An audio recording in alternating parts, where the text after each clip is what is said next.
Aujourd'hui, on plonge dans un nutriment vraiment essentiel. On en entend parler tout le temps, mais est-ce qu'on mesure vraiment toute son importance? Les protéines, elles sont partout, fondamentales, peu importe notre âge ou notre style de vie. C'est tout à fait ça.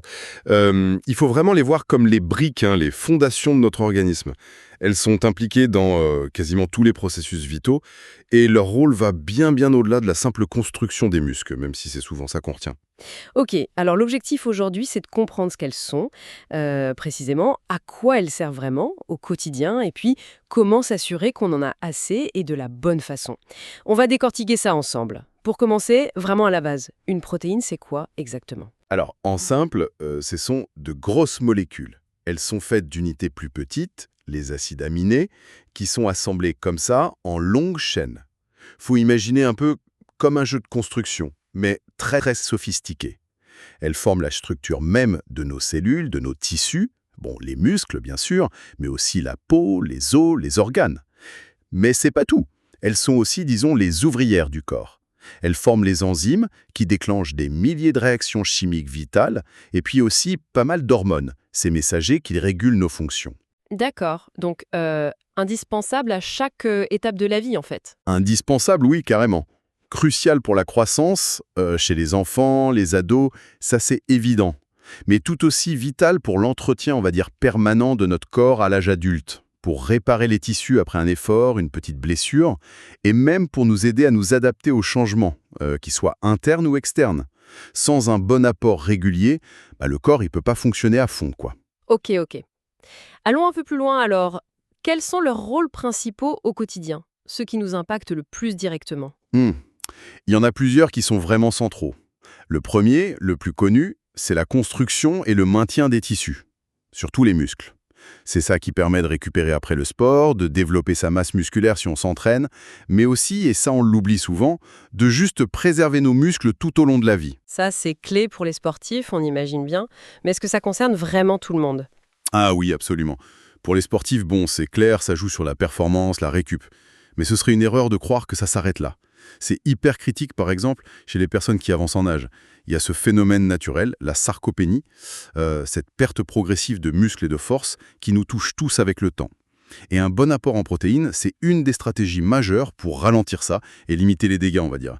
C'est peut-être un de leurs rôles les plus importants, mais moins médiatisés pour le grand public.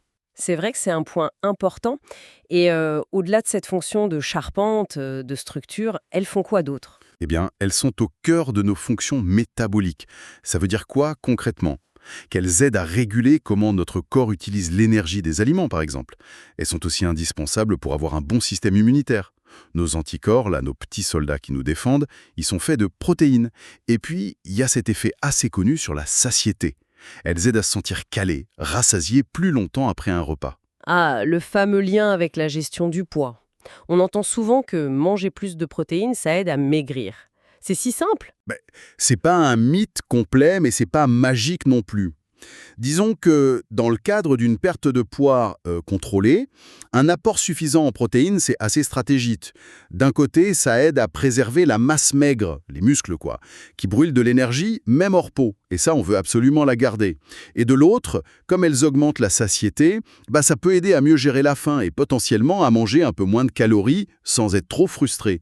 Elles aident aussi à limiter la fonte musculaire qui peut arriver quand on fait des régimes un peu trop stricts. C'est un levier intéressant, oui, mais ça doit faire partie d'une approche globale, équilibrée. Oui, parce que justement, cette focalisation sur les protéines pour maigrir, est-ce qu'il n'y a pas un risque de déséquilibrer le reste, de négliger d'autres choses importantes? C'est une excellente remarque.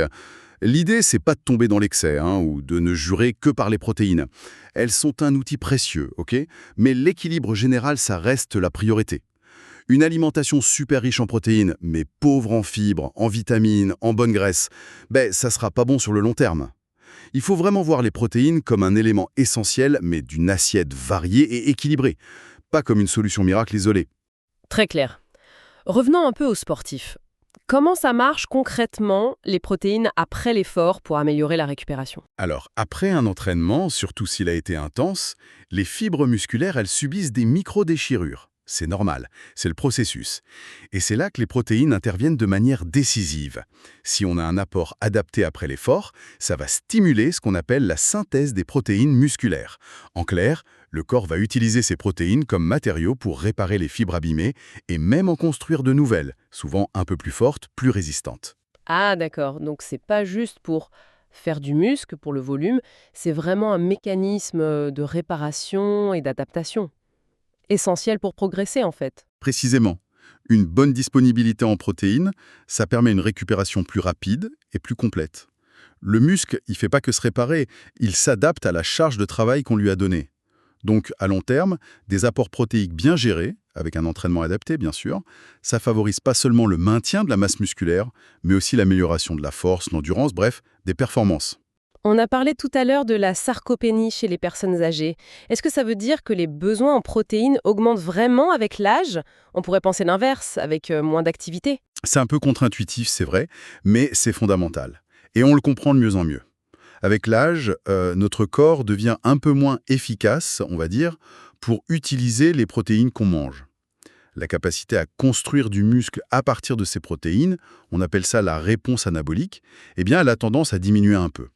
Donc, pour compenser cette moindre efficacité et pour lutter contre cette fameuse sarcopénie, il est généralement recommandé aux seniors d'augmenter légèrement leur apport quotidien en protéines, même si leur niveau d'activité n'est pas hyper intense. Et c'est quoi les bénéfices concrets au jour le jour pour une personne âgée qui fait attention à ça? Est-ce que par exemple, passer de, je sais pas, 1 gramme par kilo à 1,2 gramme, ça fait vraiment une différence visible? Sur le papier, ça peut sembler peu, c'est vrai, mais cumulé jour après jour, l'impact peut être significatif. Maintenir une masse musculaire suffisante, c'est directement lié à la capacité de rester mobile, autonome.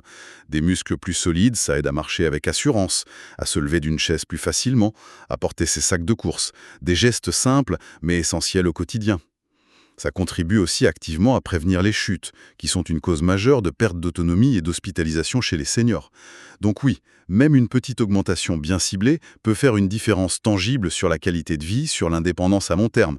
C'est un peu un investissement pour bien vieillir, quoi. On arrive à la question très pratique que beaucoup de gens se posent. Là, ça devient concret pour l'assiette. On parle de quelle quantité?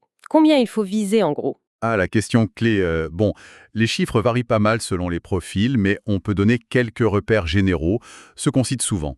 Pour un adulte en bonne santé, plutôt sédentaire, on vise généralement autour de 1 gramme de protéines par kilo de poids corporel par jour. Facile à retenir, si on pèse 70 kilos, ça fait environ 70 grammes. D'accord, 1 gramme par kilo pour la plupart des adultes. C'est ça.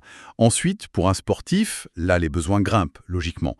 On parle d'une fourchette assez large, qui peut aller de 1,2 g jusqu'à parfois 2,5 g par kilo par jour. Ça dépend vraiment du type de sport, de l'intensité et de la durée. Un coureur de fond n'aura pas les mêmes besoins qu'un haltérophile, c'est clair. Et dernier cas fréquent, lors d'un régime amaigrissant. Pour aider à protéger les muscles pendant qu'on perd du poids, un apport entre 1,2 et 1,5 g par kilo par jour est souvent recommandé. Waouh, ça varie quand même pas mal d'une situation à l'autre. Ce n'est clairement pas la même chose pour tout le monde. Ah non, absolument pas. Ce sont des ordres de grandeur, des points de départ. Les besoins réels d'une personne dépendent vraiment de son activité physique précise, de son âge, de son état de santé, de ses objectifs. Ces chiffres donnent une idée, mais l'idéal, c'est d'ajuster en fonction de sa propre situation. Parfois, un petit coup de pouce d'un professionnel peut aider à y voir plus clair. Une autre question très pratique, le timing. Est-ce qu'il y a un moment idéal dans la journée pour manger ces protéines? Le fameux shaker juste après l'entraînement, c'est un mythe ou une réalité? Alors, la recherche là-dessus, elle évolue pas mal. Mais le consensus actuel, il penche moins vers l'idée d'une fenêtre anabolique super étroite et critique juste après l'effort, que vers l'importance de bien répartir l'apport en protéines sur toute la journée. L'idéal, en fait, ce serait d'avoir une source de protéines de qualité à chaque repas principal. Petit déjeuner, le déjeuner et dîner. D'accord. Et pourquoi cette répartition est si importante? Pour deux raisons principales, je dirais. Premièrement, ça semble optimiser la façon dont les muscles utilisent les protéines. Des apports réguliers, ça fournirait un flux constant d'acides aminés pour soutenir la fabrication de muscles tout au long de la journée, plutôt qu'un gros pic isolé. Et deuxièmement, pour l'effet sur la satiété dont on a parlé, répartir les protéines, ça aide à réguler l'appétit, à éviter les franiales entre les repas, et ça peut aussi aider à avoir un niveau d'énergie plus stable. Et pour les seniors, cette stratégie de répartition, c'est encore plus pertinent, j'imagine. Oui, c'est un conseil particulièrement judicieux pour eux. Le fait d'assurer un apport suffisant à chaque repas, y compris au petit déjeuner, qui est parfois un peu léger en protéines, ça aide vraiment à contrer cette tendance naturelle à la perte musculaire qui peut s'accentuer entre les repas avec l'âge. C'est une habitude simple, mais qui peut vraiment aider à préserver leur capital musculaire. Passons concrètement à l'assiette. Où est-ce qu'on les trouve, ces fameuses protéines, au quotidien? Heureusement, elles sont présentes dans pas mal d'aliments. On distingue classiquement deux grandes familles. D'abord, les sources animales.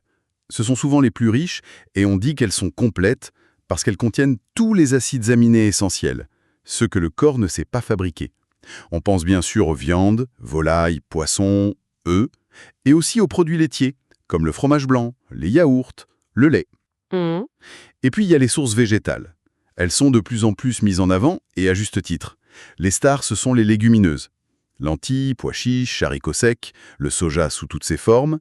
Mais on en trouve aussi de bonnes quantités dans les céréales complètes, comme le quinoa, l'avoine, l'épeautre, et dans les oléagineux, noix, amandes, graines de courge, de chia. Et est-ce qu'il y a une astuce pour bien utiliser ces sources végétales? On entend parfois qu'elles sont moins complètes. Le mot d'ordre, c'est varier et combiner. C'est vrai que la plupart des sources végétales prises isolément peuvent avoir un profil d'acides aminés un peu moins parfait que les sources animales. Mais ce n'est plus vraiment un problème dès qu'on varie son alimentation au fil de la journée ou de la semaine. L'association classique céréales plus légumineuses, genre riz et lentilles, ou semoule et pois chiches, ou même du pain complet avec du houmous, ça permet d'avoir un profil d'acides aminés tout à fait complet. Et il n'est même pas nécessaire de les combiner au même repas, hein. Une bonne variété sur la journée suffit largement pour avoir tout ce qu'il faut. D'accord, varier, c'est la clé. Et que penser des poudres de protéines, des barres enrichies, des boissons protéinées? Utiles ou plutôt marketing? Alors, ces formes concentrées, elles peuvent avoir leur place, oui, mais dans des contextes bien spécifiques. Par exemple, pour des sportifs qui ont des besoins vraiment très élevés, parfois plus de 2 grammes par kilo, et qui ont du mal à atteindre ça juste avec l'alimentation solide, ou pour certaines personnes qui ont des difficultés à manger suffisamment, personnes âgées avec peu d'appétit, problèmes de mastication, ce genre de choses. Ok, L'important, c'est de les voir comme un complément potentiel, pas comme la base de l'alimentation. Si on choisit d'en utiliser, il faut privilégier la qualité. Vérifier la compo, peu d'additifs, de sucre caché. Chercher des certifications si possible. Se méfier des mélanges un peu opaques. Mais franchement, rien ne remplace une alimentation variée, équilibrée, avec de vrais aliments. très bien. Pour conclure, est-ce qu'il y a des pièges à éviter, des points de vigilance particuliers avec les protéines? Oui, je dirais 2 points principaux. Le premier, c'est d'éviter la course à l'excès. Manger beaucoup plus de protéines que ce dont on a besoin, ça n'apporte généralement pas de bénéfices supplémentaires notables, que ce soit pour les muscles ou la santé en général. Et pour certaines personnes qui ont déjà des reins un peu fragiles, un excès très important et prolongé, ça pourrait éventuellement poser problème. Donc, viser juste par rapport à ses besoins, c'est la meilleure approche. D'accord, pas en faire trop, c'est noté. Et le deuxième point? Le deuxième point, qui est crucial à mon avis, c'est de ne pas se focaliser uniquement sur la quantité au détriment de la qualité. 1 gramme de protéines, ce n'est pas toujours égal à un autre gramme si on regarde l'aliment dans son ensemble.